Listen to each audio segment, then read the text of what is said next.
All right, so section 8.5 continued here. What we're going to do is we're going to find out what values of the variable make a and b 0 in these two simple examples here. So if I have a equals x plus 3, I want to know where does this equal 0. So I simply set it equal to 0 and then I solve that resulting linear equation, which means I'm going to add a negative 3 to this side and a negative 3 to that side, which means that x is equal to negative 3. So if I put in x equals negative 3, it makes a equals 0. Now I'll do the same thing with the b. What value would make the b 0? Well, if I were to set this equal to 0 and then I solve it, what I'm going to find is that x would have to be equal to 2. And if you try these out, you'll see that they are true, right? Negative 3 plus 3 is indeed equals 0. That's the only way that's going to happen. And 2 minus 2 is 0, and that's the only way that it's going to happen. So now, to solve a polynomial function, we're going to use that idea.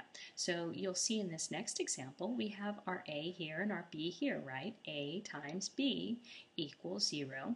Then if either a or b equals 0, then we have the whole thing. So in order to solve this thing, you set the a equal to 0 and you solve it, and you set the b equal to 0 and you solve it, and then when it's all said and done, what you have is that your solution is equal to these 2 points, and I'm going to put it in roster form. We have a negative 3 and a positive 2, and you can take that back to an original equation if these weren't originally factored, and you can show that yes, indeed, just substituting in those values would make this left side 0 and the right side equal to the right side, which is 0.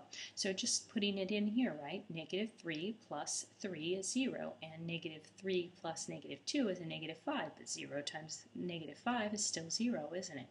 And the same thing here, if I put in 2, 2 minus 2 is 0, and 2 plus 3 is 5, and 5 times 0 is still 0, so it's still equal to 0. So either of those two values solve my equation.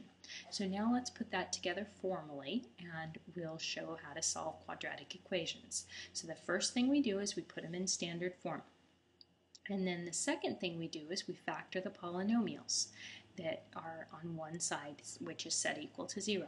And then we set each term that contains a variable equal to 0 and solve for the variable. And then we write the solution as variable equals or variable equals, or we could write it in set builder or a roster form like this one.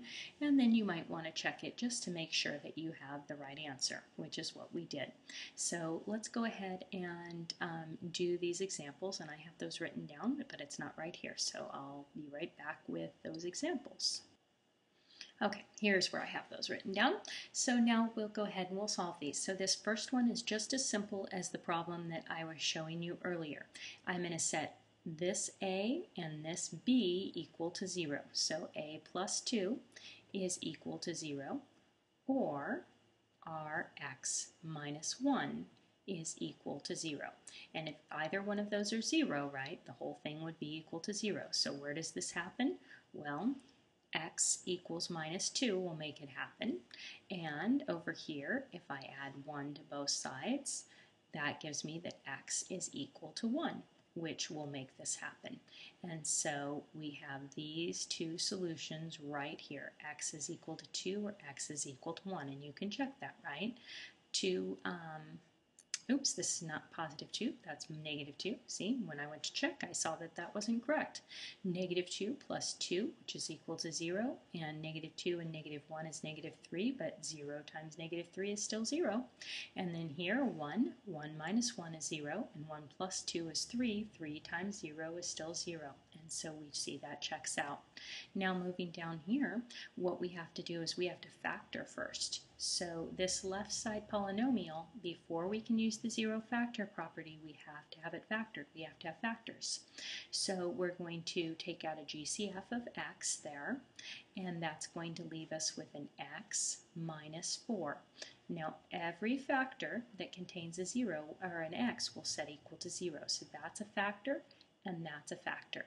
So x is equal to 0. That's a very simple statement.